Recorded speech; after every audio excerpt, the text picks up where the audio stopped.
Serial शौर्य और अनोखी की कहानी में शगुन का ड्रामा शुरू हो जाता है। वो शगुन अनोखी और शौर्य के रूम में पहुंच जाती है और वहां पर वो आलोक भी उसका साथ देता है और कहता है कि अगर इसको वहां से जाने में दिक्कत हो रही है तो यहीं पर सोने दो। और अनोखी भी उसकी बातों में आ जाती है और कहती है कि हमें डॉक्टर को बुलाना चाहिए। और शौर्य इस बात को मान जाता है और कहता है कि अनोखी हाँ डॉक्टर को बुलाते हैं। तो शगुन कहते हैं नहीं नहीं डॉक्टर को बुलाने की कोई जरूरत नहीं, क्योंकि उसे पता है कि पोल पट्टी सारी खुल जाएगी। और आस्था उसको बहुत बुरी तरह से डांटती है और ये अनोखी कहती है कि हमें लगता है कि इनका ध्यान रखना चाहिए। और उसके बाद में शौर्य उस पर गुस्सा होता है, कहता है क्या अनोखी तुम पूरी रात इसी का ध्यान रखने के लिए बैठी हो यहाँ पर। वो किट्टी और बेबो को कहता है कि तुम ऐसा करो, तुम इसको यहाँ से लेकर जाओ और यहाँ से जाना चाहिए। और शगुन जैसे ही माफी मांगती है तो वो दोनों ही उसको उल्टा कहती है कि अगर अनोखी से इनकी शादी नहीं होती तो ये रूम आपका ही होता, शौर्य क्यों बोल रहे हो। तो शौर्य उनको भी डांट देता और कह देता है तुम दोनों इनके साथ जाओ और आपसे ध्यान रखना कि तुम्हारी भाभी सिर्फ अनोखी है। उसके बाद में शौर्य और अनोखी अपना टाइम स्पेंड करते हैं जिसमें वो काफी रोमांटिक डांस करते हैं और म्यूजिक के साथ में उनका काफी रोमांस दिखाया जाता है।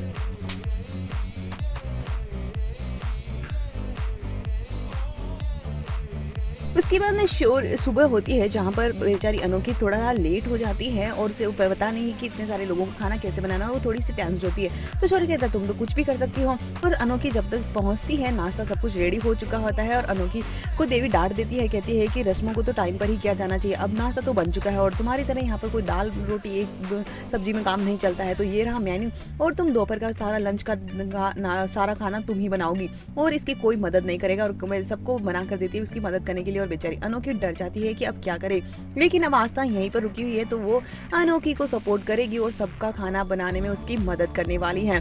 तो वही दिखाया जाएगा कि अनोखी के खाना के बहुत शानदार बनेगा। और उसके बाद में यहाँ पर वो अनोखी एग्जाम्स और करियर को लेकर बात करती है और शौर्य कहता है कि तुम्हारे करियर के बीच में किसी को नहीं आने दूंगा।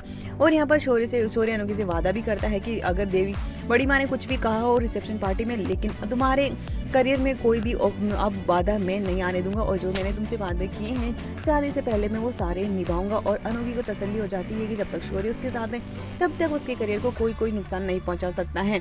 और वो सबके सामने शौर्य अनाउंस कर देता है कि अनोखी आगे पढ़ेगी भी और जॉब भी करने वाली है। वही अब शगुन को बहुत बुरा लग रहा होता है शौर्य और अनोखी का ये प्यार देखकर, तो वो नया ड्रामा शुरू करेगी।